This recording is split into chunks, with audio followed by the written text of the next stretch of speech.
Well, it's a new decade, it's a new year, and I thought I'd come on here and uncut, unscripted, and uncensored kind of explain to you guys about a few things. First of all, yes, if anybody's wondering, I still, like a lot of us, I still get trolls and stuff commenting and such on my channel. So what do? I ignore it. I either get rid of the messages or I do what YouTube recommends, and that's, you know, suspend, hide the messages, remove the messages. I do what I can to clean up my channel a little bit of comments that are more trollish. Because as I've said before, and I'm sure everybody would agree with this, most of the time the trolls we get are just young kids, teenagers. And you can tell this just by the wording. And sometimes it's just bored people that have nothing else to do. They want to come out and try to make, life miserable, try to bring somebody down because that's just how they are. But all I do is I ignore it. In the past I didn't, and you could tell on my channel that I did respond a couple of times, but that's just how, but to me nowadays, I've been at my job for 5.5 years and going on 6 next month, and I've learned that through this job, basically, I've learned to kind of just tolerate a lot of crap that comes my way. And how do I learn to tolerate it? Because I deal with customers sometimes. I deal with customers sometimes that they have this attitude like, there are some customers that they just feel like they are the more supreme beings. That, yes, customers come first and customers are always right, but don't take advantage of that. Just don't take advantage of it, and let us do our job to help you. That's all we ask. And in the near 6 years going on going to be 6 years this February, I've learned to tolerate a lot of crap. I've learned to tolerate a lot of BS. So when I look at comments like this, all I do is I ignore them. I don't pay attention to them. And I just do what YouTube recommends, what Google and YouTube recommends, and that's just remove them. That's all I do. Because I have people getting on me about a lot of things, these trolls and all that. And how do I know they're trolls? Because the people that do comment politely and respectfully, they don't bring up my teeth situation. But you know what? I've learned to live with that. Because yes, someday I am going to get these fixed. I am going to take care of them. I even tell my family that I'm going to take care of these teeth. And that day is coming. But it's not just up to me. It's up to when God points me in the right direction. Because God knows that, the Lord above knows that I want to work with a certain dentist. I want to have a certain dentist that I know will get the job done the way I hope it to be done. So, He knows already. I put it in His hands as to what direction to guide me in. And I always point this out to my family. I'm not the only one at my job. And they say you shouldn't be like everybody else, and I'm not. But I point this out because there are people at my job that they too need to get their teeth fixed. There are certain portions of their teeth that they need to get fixed. And you know what? You don't hear anybody at my job or any customers or anything. Well, maybe some customers, but not many.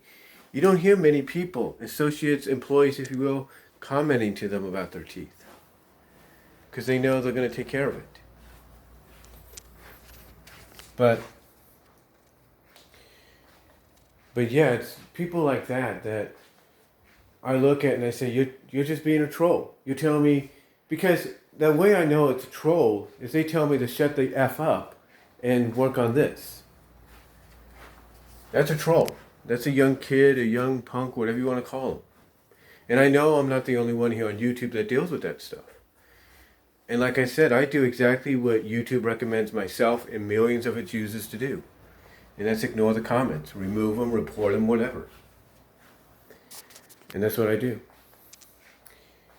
But that's not the only thing that I've dealt with here on YouTube.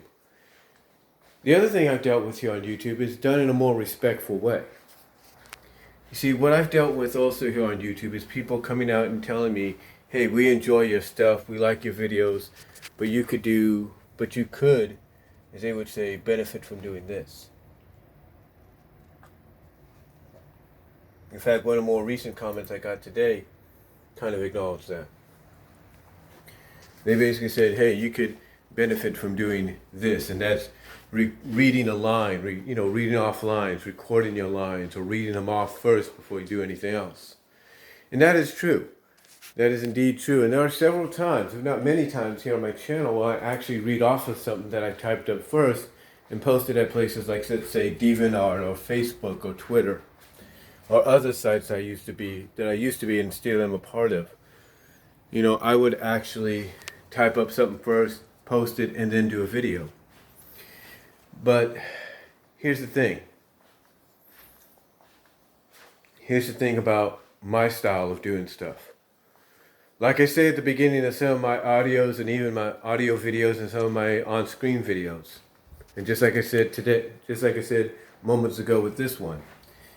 What I do is unscripted. My style, basically, I should say, is unscripted, uncut, and on the fly. In other words, I just go by what I say. Now, do I sometimes have to restart my video or my audio because I might go blah, blah, blah, blah at times? Yeah, I do. Yeah, I do have to restart the video or the audio. But once I finally get on track and finally get in my mind what I want to say, I'm off to the races. But my main style is uncut, on the fly, and unscripted. Because sometimes just doing stuff unscripted and on the fly is the best scenario.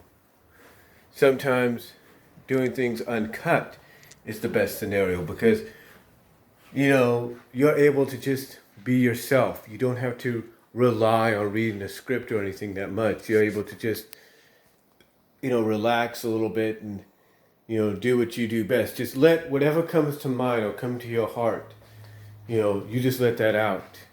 And sometimes that works out in the end.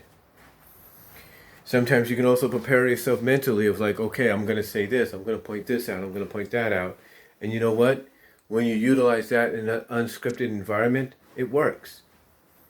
Heck, a lot of people always say that because one of the things I'm still a fan of is wrestling. And a lot of people say that these promotions like WWE and AEW and Impact Wrestling, Ring of Honor, New Japan, you name it, that all these promotions need to let the men and women superstars or wrestlers be unscripted. Let them go out, say what's on their mind, and be done with it. And that's how I do my style. I'm an unscripted person. Heck, there are people that will do a video with their OC representing them, and they'll come out and say, yeah, this is kind of on the fly, guys. This is unscripted, so I do apologize kind of deal. And you have to respect that because they're willing to do a video without reading the script. They're doing it right there on the fly, either through audio or on camera, and they're just letting their, and if it's audio, they're letting the OC represent them while they're doing it. And that's just how I am. And I respect that. And I, along with anybody else, respects that. Because, not everybody has time to work on a script or work on something they want to prepare to read off or something that will give them bullet points because sometimes they just don't have that much time to do it in. I mean, I work, just like a lot of us here on YouTube do. I have a job. And there are some people that make money off their channels that they too have jobs, but guess what? Well, they too have jobs is what I'm saying. And guess what? Sometimes those that make money off their channel, they don't always have time to come up with a bullet points or script or anything because when they get home, they try to drink some coffee, wake themselves up and be like, okay, I got to get ready to do this on YouTube Live or whatever. No, they go in, they just go in uncut, unscripted or off the script, as JD from NY206 calls his podcast.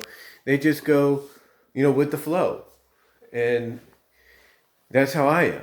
I just go with the flow. I just say what's on my mind and I go with it. And sometimes that's the best solution. That's the best way of doing things.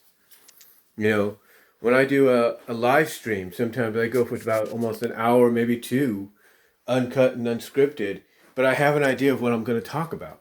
Sometimes I even type it up in the description box of, yeah, this is what I'm going to talk about, so be prepared.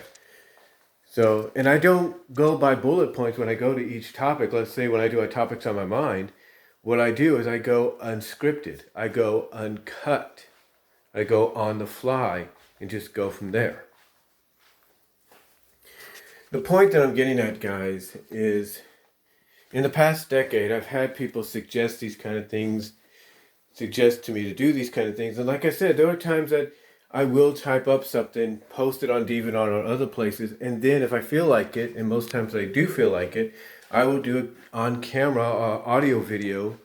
I do an on-camera video or an audio video, I should say. That's what I'm trying to get at, of what I just typed up, and I will read off what I typed up so that people here on YouTube can hear it themselves, and as well as I'll provide the link to where they can read it at DeviantArt and places like that. But the truth is, overall, my style most of the time is always going to be uncut, unscripted, on the fly. It's like I said before. It's basically what I've called it before. I call it the shoot style, the shoot interview or the shoot discussion like style. Just go with what you know. Just don't worry about read this off first or point this out. Just go with it right then and there, and that's how you are, and that's how I am. So, yeah, and here's the thing. I expect to continue doing that as the new decade, the new year rolls on. I expect to still do that. In fact, I am going to still do that like I am now. And do I expect the fact that I'm going to deal with trolls and troublemakers along the way? Yeah, and I know I'm not the only one. I know others here on YouTube that I follow and I'm subscribed to are going to deal with the same stuff. But, that's just life. That's just life, if you will. But hopefully things get cleaned up around here because, like I said, YouTube wants to clean things up and it looks like they're trying their best. And hopefully one of the things they do clean up, YouTube/Google does clean up, is this troll infection that a lot of their channels, with those channels that, they have, that make a lot of money for them as well as the other way around. With those channels that do get paid by YouTube, like let's say Angry Joe and others like them, stuff, places like that.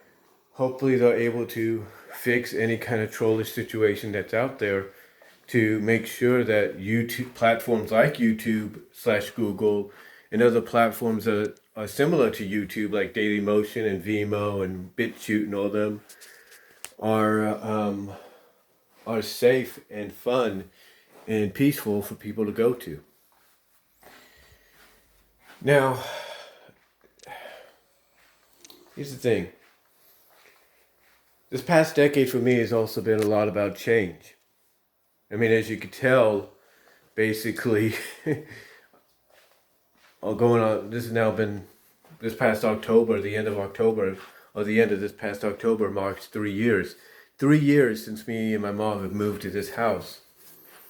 And I was just looking back on a video that somebody commented on. In fact, they were one of the more recent people to say, hey, you probably should try this. It's just a suggestion, the script thing, bullet points, whatever. And it was in the same year that we moved. In fact, it was basically 2 months before we moved. And it was at the old house. And if you would have told me that in that past month and the month after would be the last few months I would do videos at that place, I wouldn't have believed you. But yeah, a lot of changes have occurred. I mean, if me and my mom was still living at that old house, there's no doubt that these things right here would be on the walls. But I probably have a little bit more room to do some other things, but doing the best I can with what I have. It's just been a huge change. It's just a huge change all over the place. I mentioned in my video before this about me being a fan of MLP. If you had told me a lot of this here that I have here in my room of MLP related merchandise would be in my possession, again, like I said in that other video, back when the show began, or back when I did that video of saying I'm not a brony, in which I have become one, I wouldn't have believed you. I wouldn't have. I don't think anybody would have believed themselves if somebody told them that. That they were going to become a brony or a Pegasus or a fan of the show. But again, it just shows you how much change has happened, how much has really occurred over the past decade. I mean, the fact that this laptop here that I have, this here, in just the past decade, this baby here is the third that I've owned. In fact, the most expensive too, because the last two worked, but the last two were more vulnerable to certain attacks. Like I go to a certain page and it leads me to a virus deal and it's like, oops, you're done, you're dead. And it's like, it just didn't help. It just really wasn't something I liked. But yeah, a lot of changes have occurred, like the laptops. Ops have a laptop coming to me, getting laptops for me and my mom have occurred, and my mom has, she uses hers, but not as much. But other changes that have happened too, have been changes that some people would say you need to make happen, and I have, like this TV here, this HD 1080p smart TV is one of them.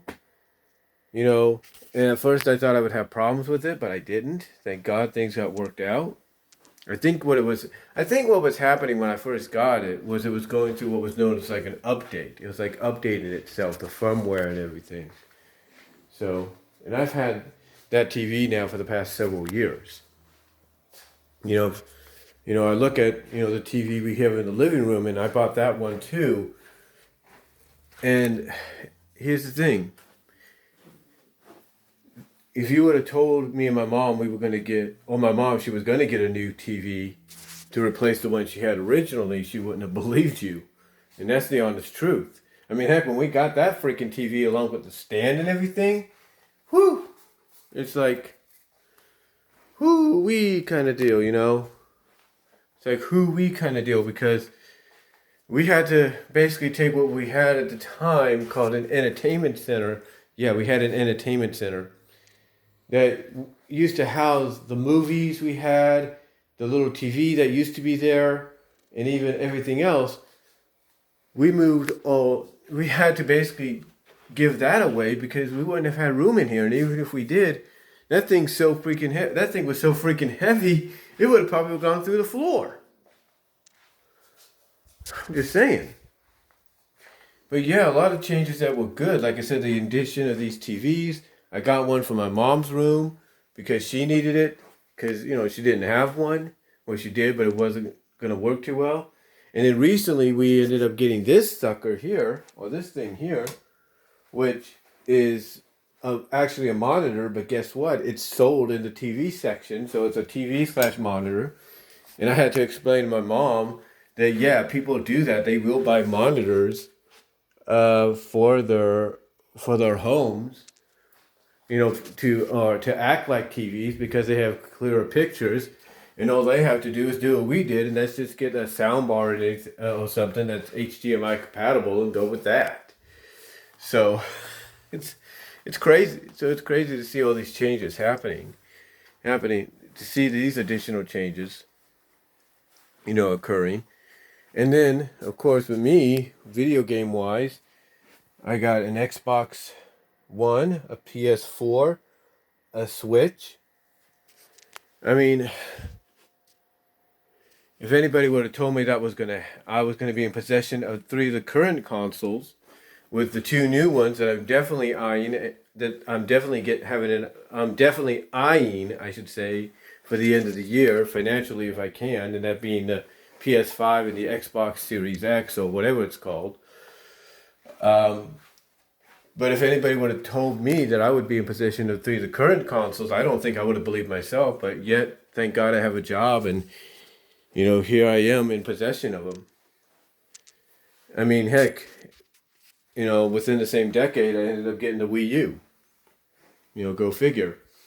And, you know, another big, in fact, probably the biggest change for me is the fact that, like I said earlier, I'm currently working. I'm currently working is getting hired at the Walmart that opened a year prior to me getting hired.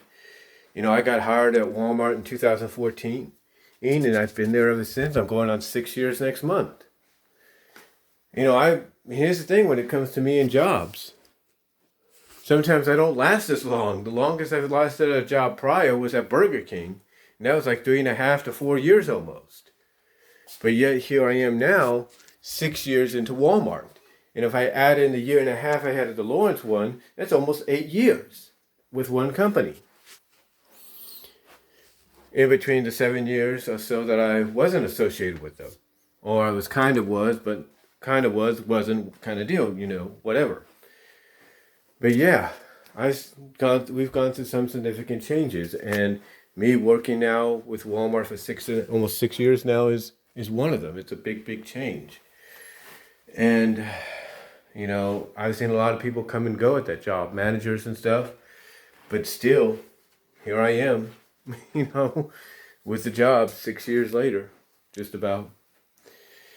But yeah, just the decade has been, but yeah, it's been one of those decades that, it's been a decade of change, a personal change and stuff, and, just here's looking forward to a new year and a new decade of some of the same, some things remaining the same, and some things probably changing in the future.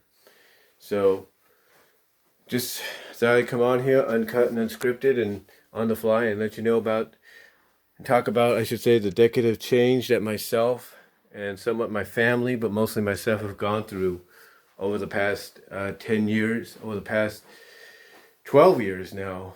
Actually, 12 and a half years. Actually, 13 and a half years that I've gone through. So, again, here's to a new year and a new decade. And some of the stuff remaining the same, and some stuff changing, possibly. But let me know what you guys think down below. Comment if you like. Thank you all for watching. And I am out.